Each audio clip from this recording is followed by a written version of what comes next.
convirtieron de repente en otros modos de establecer una comunicación con los públicos y también al interior de las instituciones mediáticas. Pero eso me parece que esa labor hay que trascenderla mucho más allá, profundizar en el conocimiento de los mecanismos de estas redes, las particularidades de las diferentes redes sociales, para que sean realmente sociales, y en definitiva aprovechar las herramientas que nos proponen estos tiempos para ese mejor intercambio, mayor intercambio entre públicos e instituciones mediáticas. Una cosita que lo había apuntado a me parece excelente su intervención, igual a la colega, lo que sea que me escuchen reportado. Mira, no quiero entrar en muchos detalles, pero una de las cosas que insisto mucho es la necesidad de que tenemos que seguir estudiando. Yo, por ejemplo, la primera vez que hice la maestría en comunicación, año abajo, hemos tratado de que el sistema se cosas en todo el país, pero más allá de que tengamos preparación o no, los que estamos trabajando para los medios de comunicación, para la comunicación social en general, hay que estudiar, hay que ver esa clase, tampoco alguien nos va a completo, a veces estamos fragmentados y mucho, por otra parte, sí, hay muchos criterios completos. Pero hay que estudiar, porque las nuevas tecnologías, el uso de las redes sociales fundamentalmente están dando un nivel de interactividad que si la radio, para pasar los textos rápidamente, no tiene en cuenta, se quedan con el lenguaje viejo. Entonces, yo creo que es que todos hacer, o sea, si no nos hemos dado cuenta, las instituciones mediáticas tradicionales, como decimos de una manera, no nos hemos dado cuenta de que una persona que lo han demostrado ya, incluso el consumo masivo a los medios, que eso es por capacidad y posibilidad, puede que en un paso ha pasado, ¿no? Pero como vamos a decir una vez, que no es una absoluta, los pueblos cubanos tienen cada vez más otras formas de consumo cultural, de consumo informativo, de consumo mediático, y además entran posiblemente informaciones que no tienen que ver ni con nosotros, ni tienen que ver con nuestras intenciones o nuestras buenas intenciones de orientar, de informar y tal. Hasta que no seamos capaces de darnos cuenta, estudiando lo que había que ver a quienes son nuestros compañeros, pero además quienes son nuestros jefes, quienes son nuestros intelectuales. ¿Qué está pasando? Va a pasar y nos va a invadir la vida de hacer cotidiano y entonces nos va a traspasar. Simplemente sería muy interesante hacer, digamos, encuentros como este, o más adelante, un ejercicio, para ver cómo se generaron interacciones en las redes que no fuimos capaces de generar nosotros en los medios tradicionales, a nivel municipal o a nivel social. Y cómo había agendas diferentes, tampoco había una agenda en esa voz, en esa red del público, de la ciudadanía, que no estaba presente en la programación que estaba dando. Por tanto, ¿qué está pasando ahí? Entonces, ¿cómo cambia el mecanismo de promoción, que es a famoso estudio que hacemos de encuesta, que es un evento que se demora muchísimo, pero es que se hace realidad más rápido, más dinámico, en esta búsqueda de la voz? Y si por casualidad está en la red y yo no lo tengo acá, hay que buscar la transmedialidad, multimedialidad, transmedialidad, para poder poner el discurso, porque si no, quien pierde la audiencia en la radio. Y ojo, la va a tener un tiempo, pero se puede mudar de espacio. Entonces, esas son cosas que tienen que saber para la comunidad, para el equilibrio de nuestra de programación y argumentos. Luego argumentos para esos necesarios cambios que tenemos que introducir a una actividad que por una parte ha tenido valores, pero que por otra parte se sabe que también ha tenido deficiencias. Pero en ese sentido esta parte. Pero gracias, Lester. Gracias, Lester. Nosotros ayer debatíamos, profe, precisamente cuando estábamos hablando de las experiencias que se habían implementado en algunas emisoras que, pues la COVID-19 vino a romper estas parrillas de programación que por muchos años habíamos mantenido en nuestras emisoras bajo, yo diría que el falso concepto de la virtualidad, porque eran parrillas inamovibles, porque la gente quería escuchar esos programas en esos horarios y por tanto no se podían mover. Tuvimos que irnos a programaciones eminentemente informativas con nuevas propuestas, con dinámicas diferentes, programaciones que la mayor parte del tiempo estuvieron en vivo, y sin embargo cuando llegó el momento de volver a la nueva normalidad de la que hablamos hoy, recuperamos mucho de esas parrillas de programación y era el momento de dinamitar esas parrillas en el buen sentido de la palabra, de pensar nuevos proyectos más atractivos, de dejar en parrilla lo que realmente la gente quiso escuchar, lo que valía la pena después de tantos meses digamos, de experimentación en la propia transmisión en directo. Sin embargo, seguimos anclados a, digamos, otros patrones, a otras dinámicas. Yo creo que se hace necesario el vínculo cada vez más entre la academia y la radio. Decíamos ayer que, y bueno, en las propias palabras de bienvenida del evento, decíamos que es necesario poner la ciencia en función de la producción comunicativa, y escuchaba un diálogo que hace unos días sesionaba en la UNED y el propio Israel Thomas decía, en función de la ideología, en función de la cultura, también hoy se tiene que poner la ciencia, porque el país va hacia eso en materia de producción, en materia de economía. Entonces, en nuestro sector también tiene que suceder de esa manera, y muchas veces, lamentablemente, hay tesis muy valiosas que quedan encabetadas porque tememos romper esos esquemas que ya están prediseñados en nuestras parrillas de programación, en nuestras emisoras y en sentido general yo creo que en todos los medios de comunicación.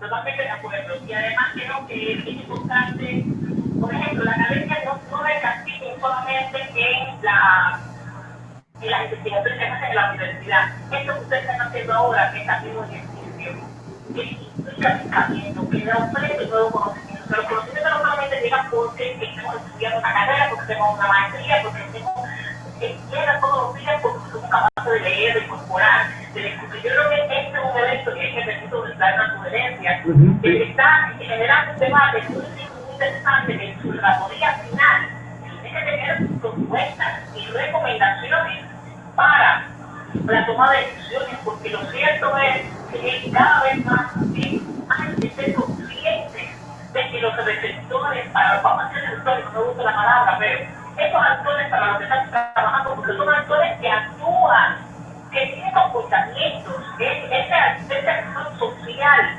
va cambiando su rutina, va cambiando sus formas de consumo, no uso como la palabra consumo de la crisis, pero bueno, de consumo cultural, de consumo mediático. Y si nosotros no nos ponemos, por eso decía el ejemplo, porque tiene que estar sobre una amplia, así, no tiene que ir a la academia, hacer la maestría, pero con herramientas lo puede hacer. Oh, mira, somos aquí en esta plataforma, hay un nivel de interacción con esta demanda que este lado no se logró. Entonces, ¿quién nos va a estar poniendo la agenda de otra manera? Más que la agenda, ¿quién nos está poniendo una nueva forma de hacer la tecnología? Entonces, a mí tampoco me gusta decir que la tecnología no es una manera de hacer y de verificar. Me gustaría que fuera un gran conglomerado de eventos donde lo haga, pero ahora mismo es la tecnología. Entonces, si la tecnología va a ser enseñando, completo, porque esa tecnología que yo no veo, que es innovación lo que se ha hecho. Entonces, a veces hay una falta, yo aquí sí no soy una académica clásica, pero que lo diga, y yo lo digo en todas partes, ¿no?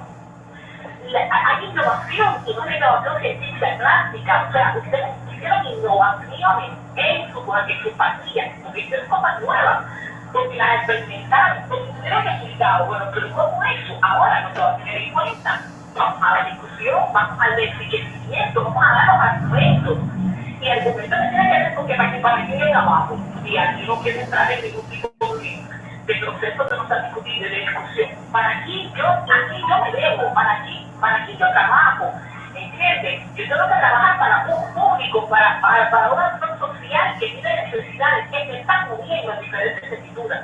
Si el sector social no está satisfecho, si el sector social no está conectado conmigo, entonces ¿para qué estoy trabajando yo? Y eso es importante que se demuestre. Yo creo que ahí sí, vuelvo al punto, como hablábamos hace un tiempo atrás, hace ya 2 años atrás, los medios no pueden pasar a las redes, a las plataformas interactivas con el mercado clásico, tienen que adaptarse a las que ya establecen y están allí. Lo hemos ido haciendo de la mejor o la peor manera, o la bebé, no quiero tampoco ser apocalíptica, lo hemos ido haciendo. Entonces, si hemos a nosotros que el hacer productivo, transformando nuestra rutina, al pasar hacia allá, vamos a mirar entonces al otro, hacia el sector, porque también está cambiando.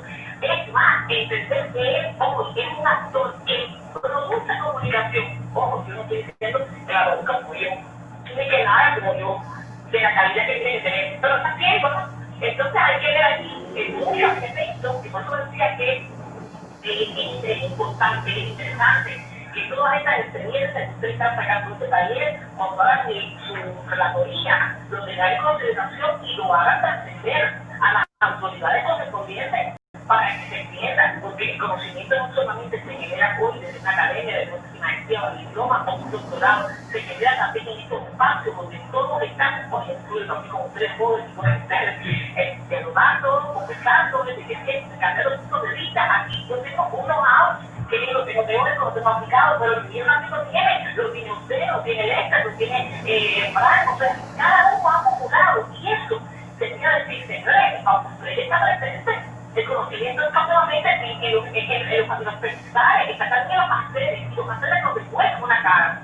cuando tenemos una calidad, entonces esa calidad que nos manda, que lleva para que la vivimos, y hay que tomar claro, hay que tomar de todo esto, lo bueno, lo que nos sirve como una buena práctica, lo que no bueno para queda para otra cuestión. Por eso insisto en que este encuentro creo que va a ser muy importante también para que no se quede aquí, sino que también trascienda, y también es importante entender que la ciencia se hace también en estos encuentros, en estas discusiones. Esto en otros términos se llama, lo llamaban en su momento la máquina, que es una gestión de conocimiento, que es un conocimiento que está tácito, lo hacemos explícito, pero lo implícito lo hacemos tácito, ahora le estamos hablando, porque ahora mismo, sí, esto es cosa, pero ahora, y al calor del diálogo con ustedes, estoy sacando de mí experiencias concretas, valoraciones, que podemos adquirir nosotros. Entonces, cuando tú hagas el informe, te vas a dar cuenta en cuántas cosas se coincidió y en cuántas no, y cómo sí tiene un valor. Sí tiene un valor. Entonces, yo creo que es también importante que ustedes lo reconozcan, lo sepan y lo puedan trabajar en aras de seguir conquistando una visión más científica, más apegada a lo que se necesita. Bueno, Claudia Ledesma también nos escribió, dice que agradece mucho a la profesora Hilda por todos sus saberes que ha compartido hoy con nosotros. Creo que si algo no debemos perder de vista es que hay que prepararse para la crisis. No podemos seguir improvisando sobre la marcha. En ese sentido, me parece importante que las alianzas entre la academia y nuestras emisoras sean más sólidas y que las instituciones, esos objetivos de trabajo, prioricen el contar con un manual de crisis y otros documentos necesarios para la gestión de la comunicación propiamente. Claudia Ledesma. Muchas gracias, estamos de acuerdo totalmente. No habrá el manual, pero se cae la estrategia, tiene que quedar trabajando con manual de crisis, indiscutiblemente. Muchas gracias, de verdad. Bueno, si hay alguna otra pregunta, algún otro comentario de las personas que nos siguen. Indira, por favor.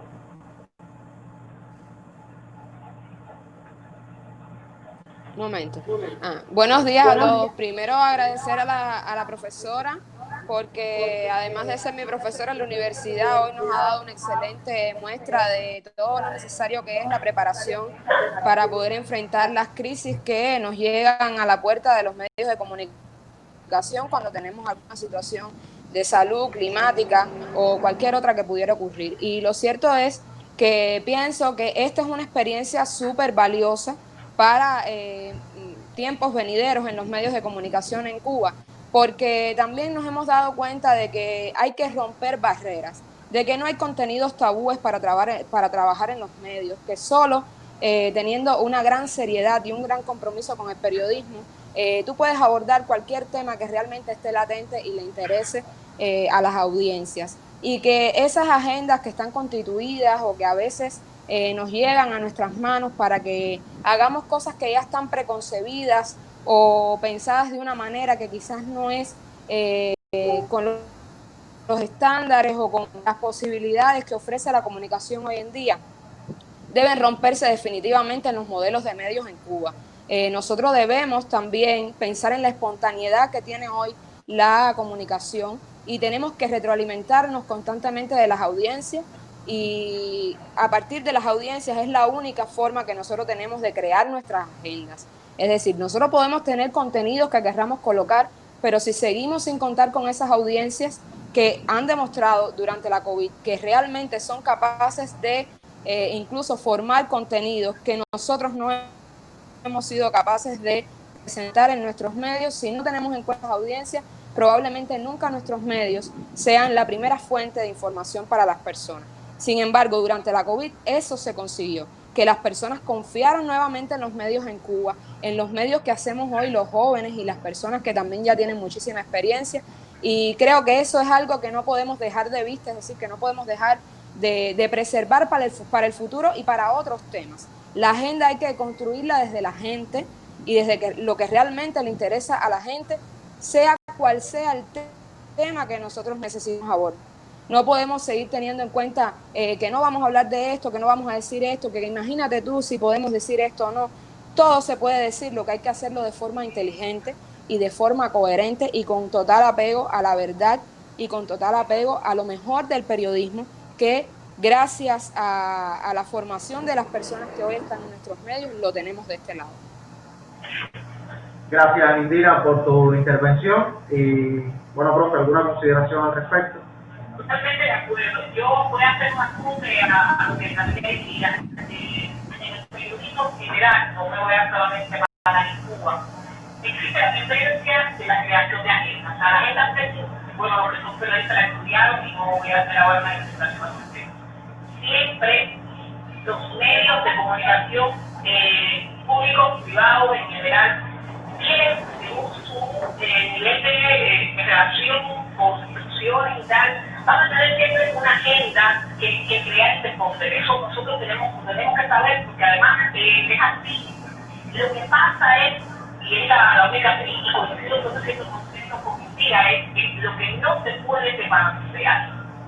Puede haber una agenda institucional de interés que tratar, porque hay determinadas funciones que cumplir por parte de los medios, y esta agenda se trata porque esos medios tienen funciones, porque tienen determinadas características, pero lo que tiene que haber es un equilibrio entre este tipo de agendas que se trabaja, se establece, porque si no es de ser entiendo por ejemplo que el país tiene una agenda establecida, pero hay que ser exactamente el equilibrio viene también para quien yo trabajo y buscar la balanza en que esté esa agenda que es necesaria por una parte, pero también esté pesando casi al mismo nivel la agenda para quien trabaja ese medio, porque ese es al nivel se debe a la agenda. Y por otra parte, en ese balance de agenda, lo que no se puede tener es porque cuando estos intereses laten en la búsqueda de la opinión pública o la denominada esfera pública y no aparecen en los medios, hacen los medios creíbles. Entonces, esto hay que tener mucho cuidado. Entonces, yo me entiendo perfectamente la intervención estoy muy de acuerdo con Indira, pero no es, tengo que apuntarlo porque es cierto, todos los medios, en todas partes, según su composición, según su nivel de relación con el poder, con la economía, con una serie de elementos que tienen elecciones y establece agenda.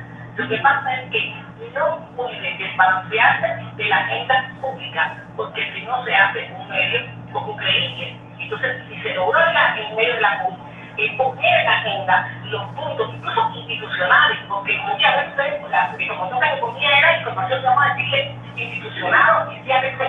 Pero era de interés, entonces tenemos que seguir trabajando sobre eso. Es lo que quiero apuntar, porque efectivamente aquí, por eso insisto nuevamente en la necesidad de discutir conciencia, creo que es muy importante también con todos estos debates, las rutinas productivas, los modos de hacer, las funciones de los medios, y sobre todo si se hace perder de vista que se puede hacer todo eso, pero que el proceso se completa en el receptor.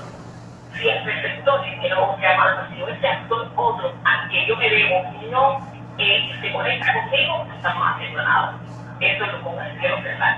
Y agradecerles una vez más la oportunidad solamente de darle mi perspectiva sobre comunicación de genérica, un poco no polémica, sino complejas, ¿no? Porque complejo es el tema, y darme la posibilidad de interactuar con mis alumnos y con otros colegas, conocerlos y nada, al tema que cuentan conmigo para lo que necesiten. Un gran abrazo y muchos éxitos en este empeño y en otros que puedan venir con esta misma intención.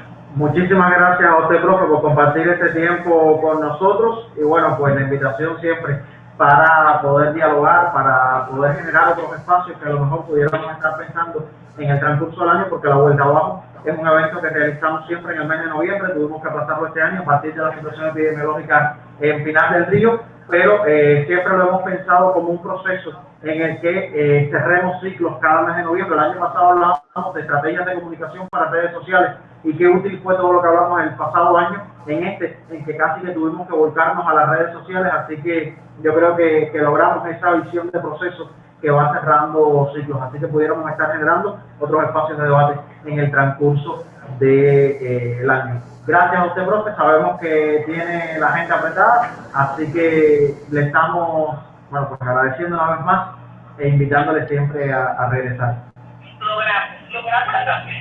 Así mismo, lo logramos, y bueno, pues la estamos grabando desde aquí. Perdimos la comunicación del canal de YouTube, pero después estaremos compartiendo al menos el video. Estamos grabando el resto de la intervención. Abrazo grande para usted. Nosotros entonces vamos a continuar en esta jornada, y lo vamos a hacer entonces con la presentación que nos trae Fran González Gutiérrez, Reconstrucción de Agendas Editoriales en tiempos de crisis. Así que, Fran, te escuchamos.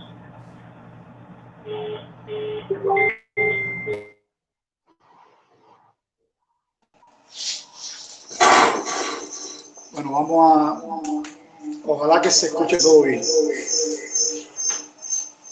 Bien, bueno, este tema de las agendas, ustedes saben, y ojalá que al final haya un buen debate. Vamos a dar nuestras consideraciones, vamos a ir mezclando algunos aspectos teóricos, pero también vamos a ir mezclando con la experiencia nuestra en tiempos de COVID. Yo creo que tuvimos nosotros la oportunidad de este tiempo de crisis, no la pandemia de la COVID, sino de que la radio pudo haber trabajado mucho más el tema de la crisis, porque si ustedes se acuerdan o buscan después, en el año 2016 la UNESCO le dedicó al tema de la crisis sanitarias, crisis mundiales, humanitarias, etcétera, se lo dedicó. Y la radio específicamente ese año le dedicó al tema de la crisis. Y nosotros creo que somos expertos en enfrentar huracanes, enfrentar alguna que otras enfermedades, pero quizás no le dedicamos todo el tiempo o todo el pensamiento creador que tenemos en todas las emisoras, gente capaces, no se lo dedicamos. En aquel tiempo, Ban Ki-moon, que era secretario general de las Naciones Unidas, incluso en un mensaje, decía: la radio puede salvar vidas en tiempos de crisis y emergencia, en sociedades devastadas, azotadas por la catástrofe, o que necesitan noticias desesperadamente. La gente encuentra en la radio el medio para salvar su vida. No quiere decir que sea absoluto, pero evidentemente la radio es uno de los medios que más llega al hogar, a las personas, a la ciudadanía, a las comunidades. Nosotros creemos, como creemos todos, yo creo, que la COVID, la pandemia, el nuevo coronavirus, ha llegado y ha cambiado el mundo desde el punto de vista de relaciones económicas, sociales, diplomáticas, incluso hay por ahí su discrepancia. Lo ha cambiado. ¿Por qué vamos a negar que la radio también ha cambiado y que el cambio en que estamos hoy inmersos es un proceso de transformación irreversible? Yo creo que a lo que nosotros en enero, en diciembre del año pasado, si volvemos, no es lo más ideal, no es lo que deberíamos hacer. Hoy las estructuras, como decía Yulei ahorita, las estructuras y formas y formatos de los programas están quedando obsoletas. La población está avanzando mucho, sobre todo con el tema de las redes sociales. Hay nuevas formas de comunicar, hay nuevas formas de hacer, de transmitir la noticia. La radio también en otros lugares se está transformando. En nuestras propias emisoras hay programas que se han transformado, que están hoy abordando temas de interés, pero hay otros que nos quedamos en el formato viejo, nos quedamos en visiones obsoletas y no nos estamos dando cuenta que el mundo cambia y que se impone hoy no solamente fusionar, sino que tenemos que reinventar la radio desde nuestra visión. La visión que puede tener realizadores pinareños no necesariamente puede ser la que tenga Lester en Villa Clara. Puede ser, tiene que haber experiencias diversas y formas de abordar los temas diversos. Yo creo que es uno de los retos más que se nos están imponiendo. Por lo tanto, en las agendas editoriales tenemos que discutirnos, cuestionarnos cómo la estábamos construyendo hasta ayer, cómo la estamos construyendo hoy y cómo va a ser construida en el futuro. Creo que este periodo de crisis sanitaria nos demostró que estábamos en un canal de rutina, en un canal que muchas veces no funcionaba, que no todos los organismos nos reportaban los intereses, pero que tampoco la ciudadanía nos llegaba con sus intereses o nosotros no sabíamos cómo llegarle a ellos. Es un proceso complicado, yo creo, el que teníamos hasta hace poco. Por lo tanto, yo creo también que la COVID, en materia de la experiencia nuestra, que es la que le vamos a comentar hoy, nos posibilitó acercarnos un poco más a la población, a la opinión pública, a la ciudadanía, y nos posibilitó de manera increíble acercarnos más al gobierno, que nos facilitó un grupo de cosas que vamos a ver. Agenda editorial, como ustedes conocen, es todo lo que jerarquice temas para abordar en una programación. Y tiene, ustedes saben que tiene dentro de sí las agendas públicas, la propia de los medios, la mediática, y también tiene ¿cómo se llama? La institucional. Ahora, pero yo quiero detenerme un momentico en la agenda política, que es la que atiende el gobierno. Yo creo, aquí vienen todos los intereses del gobierno, de entidades, están las indicaciones del ICRT y las necesarias campañas y estrategias que existen en Cuba y en cualquier país. Eso nosotros tenemos que incorporarlo, pero tenemos que empezar entonces a dialogar más con las entidades que la crean, que la dialogan, facilitar el diálogo para poder bajar eso, como yo digo, bajarlo a tierra más en la práctica. A veces hay campañas que se quedan en lo que viene de La Habana, ya incluso siempre he dicho que no me gusta eso, que llegan a las provincias ya una campaña con los spots de la televisión, con los spots de la radio, con todo diseñado. Puede ser, pero la radio, los creadores de la provincia también tienen que darle un grado de libertad para promocionar esas campañas. Puede ser, por ejemplo, la ONAP, que a veces viene con todo hecho ya, no es así. Hay realizadores tan buenos aquí que saben hacer los spots muy buenos y le llegan más a tu público que ese que lo hizo, que no lo hizo mal, pero lo hizo para un público más citadino. Yo creo que también las agendas públicas son vitales. Como yo le explicaba ahorita a la profesora, tenemos qué piensa la gente, pero en un marco muy reducido. Quiere decir, los propios realizadores de la radio, que nos movemos, estamos en las colas, etcétera, vemos qué se habla, qué se comenta, pero no necesariamente eso es todo lo que a la gente le interesa. Nosotros también, a la hora de transmitir los medios, tenemos una visión de medios, aunque uno quiera ser el ciudadano común, a la hora de tú llevarlo, quiere ser también el medio. Y tenemos que saber captar esa visión que tiene en el entorno en que nos desarrollamos, pero también tenemos que obligatoriamente hacer funcionar, esto habría que discutirlo más con gobiernos, entidades y asociaciones que tienen que también acercarnos temas que a la ciudadanía le interesa. No es lo mismo lo que le interesa hoy a los ciudadanos en una ciudad, como decía ahorita, a lo que le interesa a un pueblo de campo. Incluso entre ellos a veces no se parece. Y tenemos que nosotros tener una capacidad de mediar en varios meses sobre esos temas. Hoy quizás la FMC, un ejemplo, por poner un ejemplo, en el tema mujer, no, yo no creo, en la parte nuestra no nos alcanza toda la ficha. Hoy el tema de la mujer es muy discutido, tenemos muchos criterios, a veces muy nacionales, a veces muy provinciales, y nos falta más el local. No, quizás no en todos los lugares funciona igual, pero entonces, como decíamos, nosotros nos creamos una agenda del medio y yo quería incorporarla aquí y hacerle un pequeño espacio a algo que nosotros sí debemos tener en cuenta y que lo captamos muy bien, y es el rumor. Ustedes saben que en comunicación la teoría del rumor existe. En el tiempo de COVID, el rumor, ustedes saben que estuvo a la orden del día.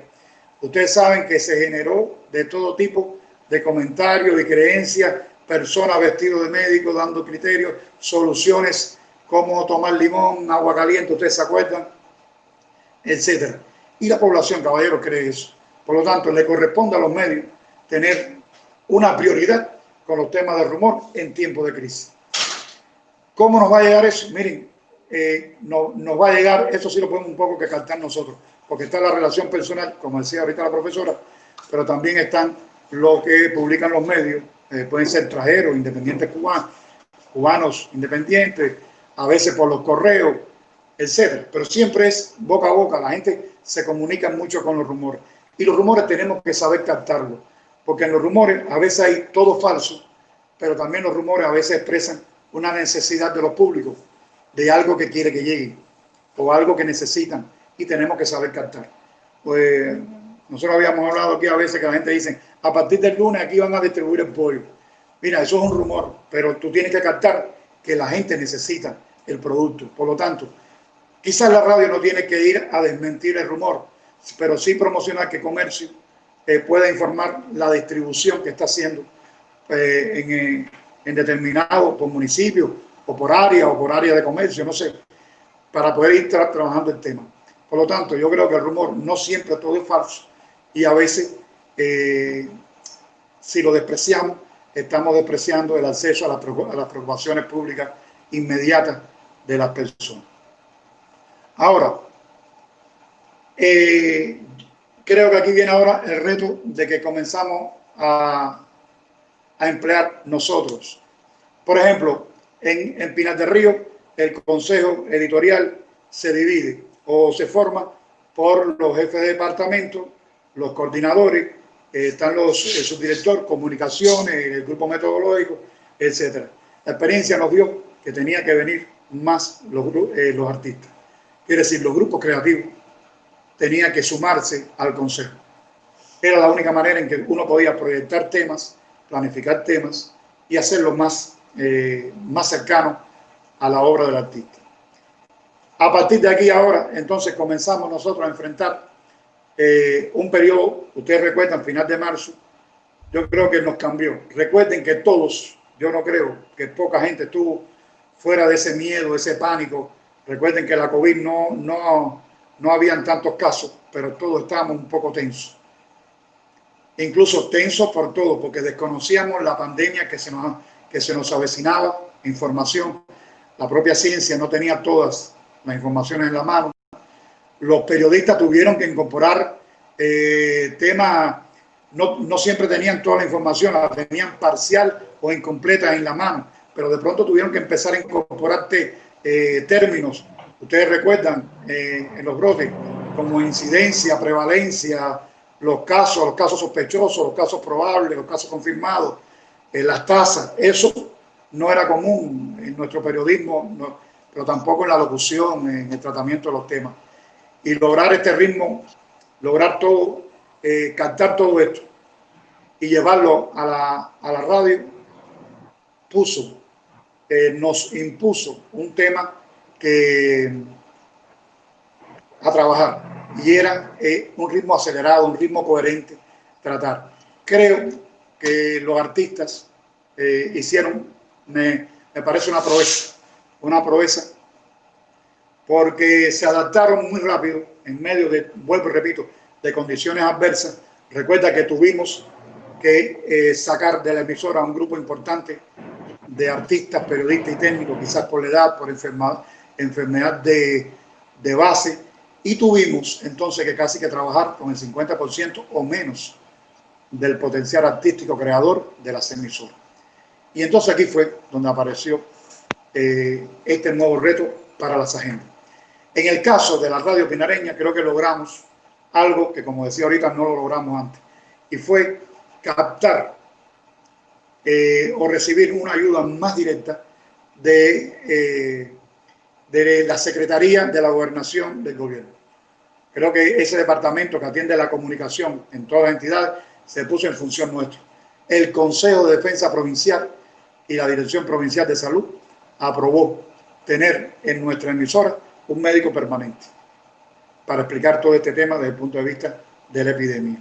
Y también logramos, que creo que nos favoreció muchísimo, que también el Consejo de Defensa Provincial aprobara, a demanda nuestra, que estuvieran los cuadros centros a la hora de explicar todo. ¿Y por qué los cuadros centros? Porque era muy rápido el ritmo de toma de decisiones. lo que se aprobaba en un Consejo de Defensa hoy, para mañana quizás se cambiaba o se modificaba. Por lo tanto, la información al pueblo tenía que ser inmediata. Y logramos entonces establecer semanalmente el Consejo Editorial, que antes lo hacíamos mensual y después semanal. Aquí tuvimos que hacerlo por proyección semanal y un contacto diario. Contacto diario que a veces nos llevó a cambiar temas de hoy para mañana, porque la vida cambiaba, se modificaba constantemente.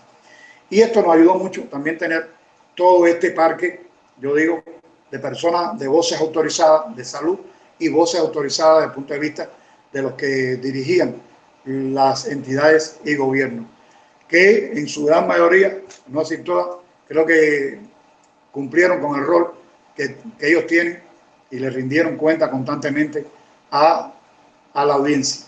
El programa Pinar con Vida fue uno de los programas de participación ciudadana. Se decidió realizarlo todos los viernes.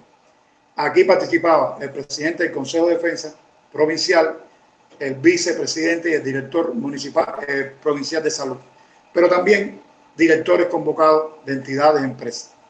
Pinar con Vida, que como digo, el programa de participación ciudadana, le dio la posibilidad también más amplia a que la población dialogara con las principales autoridades de la provincia. Todos los planteamientos que allí se hacían podían tener una respuesta en el momento, pero podían tener una respuesta posterior. Ahora, las personas que preguntaban en el programa o que mandaban su pregunta por las redes sociales, siempre se les pidió que mandaran su preocupación y el número de teléfono o la dirección, porque inmediatamente que terminaba el programa, las autoridades del gobierno tenían, a través de sus autoridades municipales o de Consejo de Defensa, tenían que darle una respuesta a esa persona. Y creo que en estos días se logró, como nunca, una comunicación espectacular, vamos a llamarle una palabra así, entre las autoridades, los medios y la ciudadanía. Creo que logramos experiencias muy positivas, la gente lo agradeció mucho. Algunas respuestas quizás no fueron las positivas, algunas fueron cómicas. Pedro está aquí, alguien también planteó un día que a su bodega no iba el cigarro y en realidad sí lo había, incluso el gobierno lo llevó a la bodega y la persona después llamó y se disculpó. Pero todas las preocupaciones que iban más allá de la pandemia, incluso a veces de problemas de agua, pero toda la respuesta estuvo presente allí. Creo que una de las experiencias que hay que destacar es el comité editorial. Si le llamamos consejo editorial a lo que realizamos a nivel de emisora, el comité editorial es el que realiza a nivel del informativo, de programación y en la redacción. Ese momento de programar nuestros programas, nuestros temas, en el circuito chiquito donde el creador propone, creo que dio muchos resultados para después que esté armada esa agenda, eso era muy operativo, llevarlo a un consejo editorial provincial y aprobarlo rápido. Eso era en el momento, y cuando yo provincial era aquí mismo, porque estamos en la propia emisora. Creo que se hizo hincapié en potenciar el trabajo de la ciencia. Se trabajó muchísimo con el tema. En el caso de salud,